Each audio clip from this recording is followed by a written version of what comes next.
డబ్బు కష్టంతో చాలా కష్టపడుతున్న సుమ కుటుంబానికి ఒక మంచి ఆఫర్ వచ్చింది. వయసైన ఒక ముసలాడిని పెళ్లి చేసుకుంటే తనకి ఎలాంటి వారసులు లేని, భార్య లేని తన ఆస్తి అంతా కూడా తనకే వస్తుంది అన్న ఆలోచన ఒకటి తట్టింది. అంటే వాళ్ళ ఇంటికి ఒక మంచి అలయన్స్ వచ్చింది. సో ఎలాగైనా కూడా ఆయన్ని ముసలాడైనా కూడా పర్లేదు, వయసులో ఉన్న సుమని పెళ్లి చేసి ఇచ్చేయాలి అన్న ఆలోచన వాళ్ళ ఇంట్లో వాళ్ళది. దానికి ఏమాత్రం కూడా తిరస్కారం అనేది ఏది ఇవ్వకుండా, సరే ఇంకా పెళ్లి చేసుకుంటే మనము కూడా బాగా లగ్జరీగా ఉండొచ్చు కదా! చాలా కాలం నుంచి కష్టపడుతూనే ఉన్నాం. మన జీవితంలో మనము ఎన్నడూ సంతోషాన్ని చూడలేదు. ఏమైంది పెళ్లి చేసుకుంటే? పెళ్లి చేసుకుంటాం. ఆయన చనిపోతే మనము వెంటనే వేరే పెళ్లి చేసుకొని, ఆ ఉన్న ఆస్తితో మన జీవితాన్ని హ్యాపీగా ఎంజాయ్ చేద్దాం. కొన్నాళ్ళ వరకు పేరుకు పెళ్లి చేసుకుందాం అని అనుకుంది సుమ. సో, సుమ వాళ్ళ ఇంట్లో వాళ్ళు కూడా చాలా ఆనందంగా ఉన్నారు.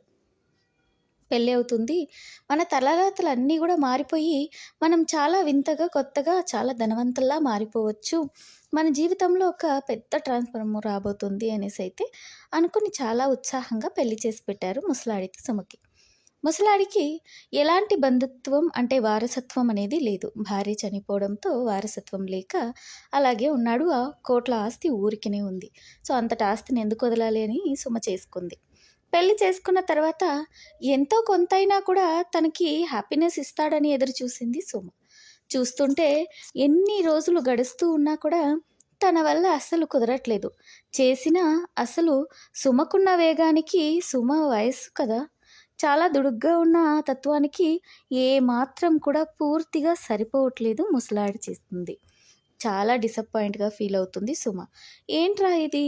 సరే కొన్నాళ్ళైనా కూడా హ్యాపీగా తినతోనే ఉందాం అని అనుకుంటే, తినకు అస్సలు అవ్వట్లేదేంటి? ఒక 5 మినిట్స్ అయినా కూడా ఉండడం లేదేంటి? ఎక్స్‌ట్రాగా ఒక 5 మినిట్స్ ఉండు అంటే కూడా అస్సలు ఒప్పుకోడేంటి? టాబ్లెట్స్ ఏమైనా తీసుకోమందామంటే వయసయింది. వెంటనే ఏమైనా అయిపోతే ఎందుకొచ్చింది?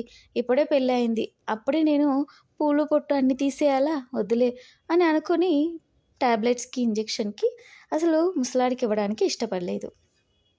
రోజూ ఆ పని జరుగుతున్నా కూడా అసలు ముసలాడికేమో హ్యాపీగా ఉన్నాడు. సుమకున్న ఆ వేగానికి, ఆ దుడుక్కి, ఆ ఉడుకు రక్తం కదా! ఇంకెక్కడ సరిపోతాడులే. అస్సలు సరిపోవట్లేదు. రోజూ డిసప్పాయింటే. చాలా విరక్తిగా, చాలా విసుగ్గా రోజూ అదే ఆలోచనలతో, అదే థాట్స్‌తో ఎనీ టైమ్ దాని గురించే ఆలోచించేలా అయిపోయింది సుమ పరిస్థితి. అంటే ఎవరికైనా కూడా ఆ ఒక్క రుచి తెలియనంత వరకే ఆ ఒక ఫీలింగ్ అనేది ఏది కూడా తెలియకుండా ఉంటుంది. ఎప్పుడైతే దాని గురించి తెలిసిపోతుందో, ఇలా ఉంటుందా అన్న విషయం అర్థమవుతుందో, అప్పుడింక దాని నుంచి దూరం అవ్వడానికి ఎవరికైనా అస్సలు కుదురుతుందా? అస్సలు కుదరదు. యథావిధిగా రోజు బాధ ఏదో ఒక రకంగా ఆలోచిస్తూ, వీడియోలు చూసుకుంటూ, తనకు తానుగా ఏదో హ్యాపీనెస్ ఇచ్చుకోవడానికి ట్రై చేస్తూ ఉంటుంది సుమ. అలాంటప్పుడే కొత్తగా వాళ్ళ ఇంటికి కార్ డ్రైవర్ ఒకడు జాయిన్ అయ్యాడు. సుమకు మాత్రమే కారు సర్ప్రైజ్ గిఫ్ట్‌గా ఇచ్చాడు ముసలాయన. భర్త ఇచ్చిన గిఫ్ట్‌కి చాలా ఆనందంతో ఉప్పొంగిపోయి హ్యాపీగా ఫీల్ అయ్యి, నాకైతే డ్రైవింగ్ రాదండి. మీరు ఈ ఏజ్‌లో డ్రైవ్ చేయడం సేఫ్ కాదు. నాకొక డ్రైవర్‌ని అపాయింట్ చేయండి అని చెప్పింది సుమ. అలాంటి టైంలోనే వచ్చిన డ్రైవర్ చాలా హ్యాండ్సమ్‌గా, హైట్‌గా, చాలా ఒక మంచి లుక్‌తో ఉండేవాడు. తన్ని చూసిన వెంటనే సుమ మనసు పారేసుకుంది. ఏంటి ఇంత అందంగా ఉన్నాడే అని అనుకుంది. తనతో మాటలు కలుపుదామని చూస్తే తనకా ఇంటి యజమాని యొక్క భార్య అన్న భయం మర్యాదతోనే మాట్లాడుతున్నాడు. అస్సలు తనకి ఎలాంటి ఫీలింగ్స్ ఉండట్లేదు. ఉన్నా ఆమె మీద చూపించట్లేదు. ఎందుకంటే ఇంటికి ఓనర్ ఆమె కాబట్టి ఆమె పట్ల ఒక గౌరవ మర్యాదతోనే మాట్లాడుతున్నాడు. సుమక బాగా విసుగొస్తుంది. రోజు ఏదో ఒక రకంగా దగ్గరవ్వడానికి ట్రై చేస్తూనే ఉంది. రోజు టిఫిను తనకి తినడానికి పిలవడం, అది డైనింగ్ టేబుల్ మీదే కూర్చొని తినమనడం, లంచ్‌కి డైనింగ్ టేబుల్ మీదే తినమనడం, మళ్ళీ ఎక్కడికి షాపింగ్‌కెళ్ళినా కూడా తనని కూడానే తీసుకెళ్ళడం, తనకేమైనా అవసరాలుంటే తీర్చి ఇవ్వడం, తనకి షర్ట్స్, డ్రెస్ గిఫ్ట్ ఇవ్వడం, తనకు ఇండైరెక్ట్‌గా తను అన్ని విధాలుగా సపోర్ట్ చేస్తూ ఉండడం అసలు డ్రైవర్‌కి అర్థమవుతుంది. కానీ కూడా పెద్దవాళ్ళు కదా! పెద్ద మనసుతో చేస్తున్నారు అని అనుకుని ఏమాత్రం కూడా తను తప్పుగా అనుకోకుండా ఫ్రీగా ఉన్నాడు. సుమకైతే రాను రాను రాను విసుగు ఎక్కిపోతుంది. ఇన్ని రోజులయిపోతుంది. ఇంతగా నేను దగ్గరవుతున్నా తినకు అర్థం అవ్వట్లేదేంటి? అని ఒకరోజు ఏమైంది, బయటెళ్ళాలి అనేసి తీసుకెళ్ళింది. ఎక్కడో దూరంగా బీచ్ దగ్గర తీసుకెళ్ళిపోయి ఒక కేక్ పార్ట్ పెట్టుకుంది. ఏంటండి? ఏంటి ఈరోజు సర్ప్రైజ్ ఏంటి? అని అడిగితే, "ఈరోజు నా బర్త్‌డే" అని చెప్పింది సుమ. "ఓహ్! మీ బర్త్‌డేనా? హ్యాపీ బర్త్‌డే మేడం" అన్నట్టుగా మర్యాదపూర్వకంగానే ఉన్నాడు. అందుకు చెయ్యిచ్చి దూరంగా నిలబడిన కార్ డ్రైవర్‌ని చూసి సుమకు బాగా కోపమొచ్చింది. అయినా నీకు అర్థమవుతుందా? అర్థమవ్వట్లేదా? అయినా ఇంత దూరము నిన్నొక్కడినే నమ్మి నేనొచ్చాను. ఇక్కడ క్యాండిల్ లైట్‌లో కేక్ కట్ చేస్తున్నాను. ఇన్ని రోజుల్లో నేను ఎవరికీ దగ్గర కాలేదు నీ అంత. నీకు దగ్గరవుతున్నాను. నా మనసులో ఉన్నది చెప్పాలని ట్రై చేస్తున్నాను. ఏ మాత్రం కూడా నువ్వు వినడానికి గాని, తెలుసుకోవడానికి ట్రై చేసుకోకుండా ఉన్నావేంటి? అయినా ఎంతోమంది పని మనుషులు ఉన్నారు. అందరి దగ్గర ఇలాగే మాట్లాడుతున్నానా? నువ్వు ఎప్పుడు చూసినా ఒక మర్యాదపూర్వకమైన ఒక స్థాయిలోనే ఉంచి దూరంగానే ఉండడం నాకేం నచ్చట్లేదు. నువ్వు ఇలా చేయడంలో నాకెలాంటి ఇష్టం కూడా లేదు అని కోపంగా స్ట్రిక్ట్‌గా మాట్లాడేసిన సుమని చూసి షాకయ్యి అవాక్కయ్యి నిలబడ్డాడు కార్ డ్రైవర్. ఏం చెప్తున్నారు మేడం? మీరు చెప్తున్నది ఏంటి కూడా నాకు అర్థమవ్వట్లేదు. ఏమైంది మీకు? ఎందుకని ఇంతగా కోపంగా మాట్లాడుతున్నారు? నేనైతే ఏదైనా తప్పు చేస్తున్నానా? తప్పు చేసుంటే క్షమించండి మేడం అని వినయంగా అడిగాడు. అందుకు అవును. నువ్వు బాగా తప్పు చేస్తున్నావు.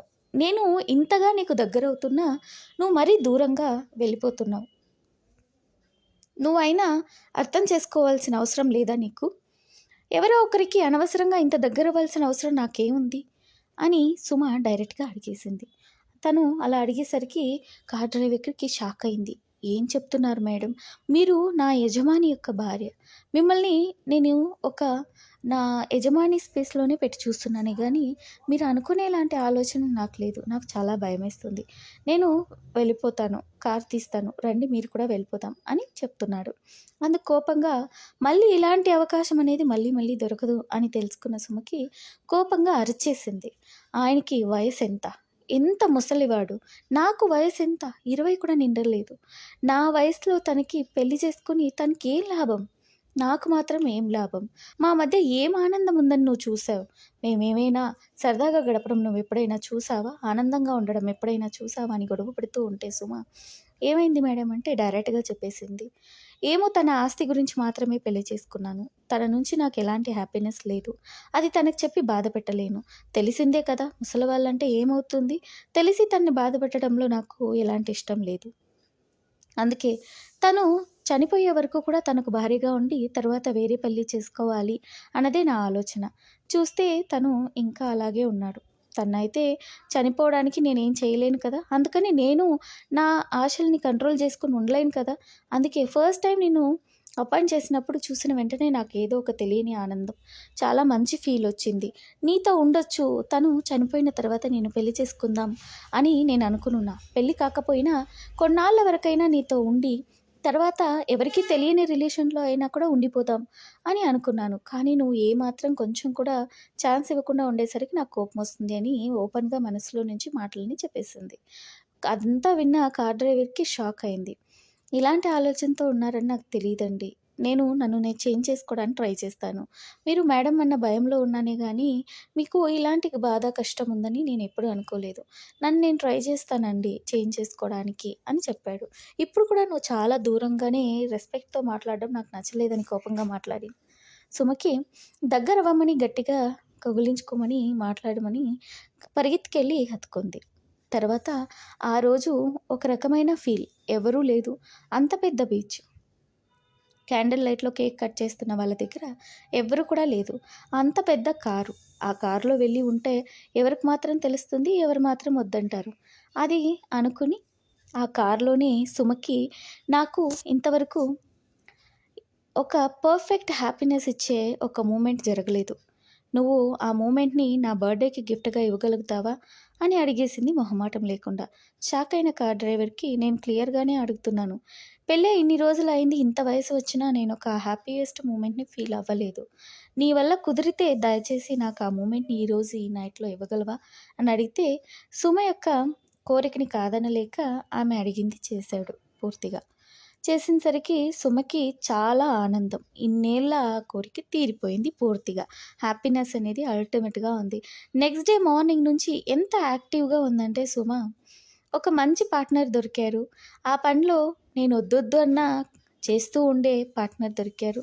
మరి ఇంత పార్ట్నర్ ఇలాంటి పార్ట్నర్ ఇంత స్టామినాతో, ఇంత యాక్టివ్‌గా ఉన్న పార్ట్నర్ నాకు దొరకడం నాకు చాలా హ్యాపీగా ఉంది. ఇకపైన ఈ పని పట్ల నేను ఏ విధంగానూ ఫీల్ అవ్వాల్సిన అవసరమే లేదు. ప్రతిరోజు కూడా ఏదో ఒక రకంగా బయటెళ్ళడము, ఇంటికి తీసుకోవడము, ఇలా ఏదో ఒక రకంగా నేను హ్యాపీగా ఉండొచ్చు అన్న ఆనందంలో సుమ. నెక్స్ట్ డే నుంచి చాలా ఆనందంగా, చాలా హ్యాపీగా ఇంట్లో అన్ని పనులు హుషారుగా చేస్తూ, ఇల్లంతా గమనిస్తూ, ముసలాడిని ఇంకా బాగా గమనిస్తూ హ్యాపీ